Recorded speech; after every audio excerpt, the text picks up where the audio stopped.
घोंसले से उनके बच्चों को नीचे गिरा दिया और उसी घोंसले में सोने से भरी एक थैली को छिपा दिया। जब उसके छोटे भाई ने गिरे हुए बच्चों को देखा तो उन्हें उठाकर बड़े प्यार से वापस घोंसले में रख दिया, लेकिन उस सोने से भरी थैली को कचरा समझकर दूर फेंक दिया।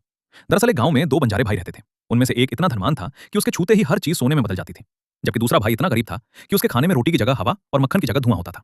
अमीर भाई ने कई बार उसकी मदद करने की कोशिश की, उसे अच्छा भोजन दिया, पैसे दिए, मतलब हर संभव सहारा दिया, लेकिन कोई फायदा नहीं हुआ, क्योंकि गरीब भाई के पास कभी कुछ टिकता ही नहीं था। आखिरकार एक दिन अपनी बदहाली से परेशान होकर गरीब भाई का सब्र टूट गया।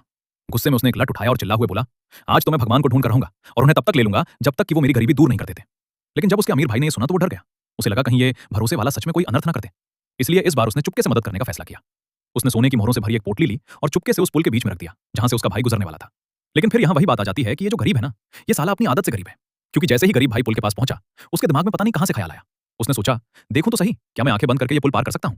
फिर क्या, उसने आंखें मूंद ली और उस सोने की थैली के ऊपर से पैर रखकर गया। उसे पता तक नहीं चला, लेकिन अमीर भाई भी बिना दिए इतनी आसानी से हार मानने वाला नहीं था। उसने दोबारा कोशिश की और इस बार उसने चिड़िया के घोंसले से उनके बच्चों को नीचे गिरा दिया और उसी घोंसले में सोने की थैली को छिपा दिया।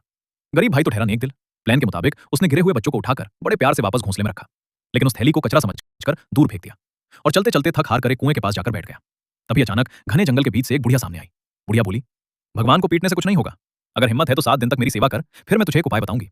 भूखा प्यासा होने के बावजूद उस भाई ने 7 दिनों तक बुढ़िया के घर की मरम्मत की दरारें भरी और कड़ी मेहनत की। 7वें दिन बुढ़िया उसे एक जादुई ब्रेड और बकरे का घी दिया और समझाते हुए बोली, तू गरीब इसलिए है क्योंकि एक साया है जो हमेशा तेरे पीछे पड़ा रहता है।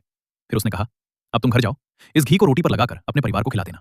जैसे ही वो साया प्रकट होगा, तुम्हारा जादुई लठ उसे पीट कर सीधे छेद में ठूस देगा, और जैसे ही तुम्हें लगे कि छेद में कुछ फंस गया है तो उसे जल्दी से दोनों तरफ से बंद कर देना, क्योंकि वही तुम्हारी गरीबी होगी। इसके बाद तुरंत उसे नदी में फेंक देना ताकि वो कभी वापस ना आए। बंजारे ने ठीक वैसा ही किया। जैसे ही उसने वो पोटली पानी में बहाई, उसके बरसों की दरिद्रता गायब हो गई। रातों रात उसकी किस्मत ऐसी पलटी कि वो गांव का सबसे रईस बंजारा बन गया।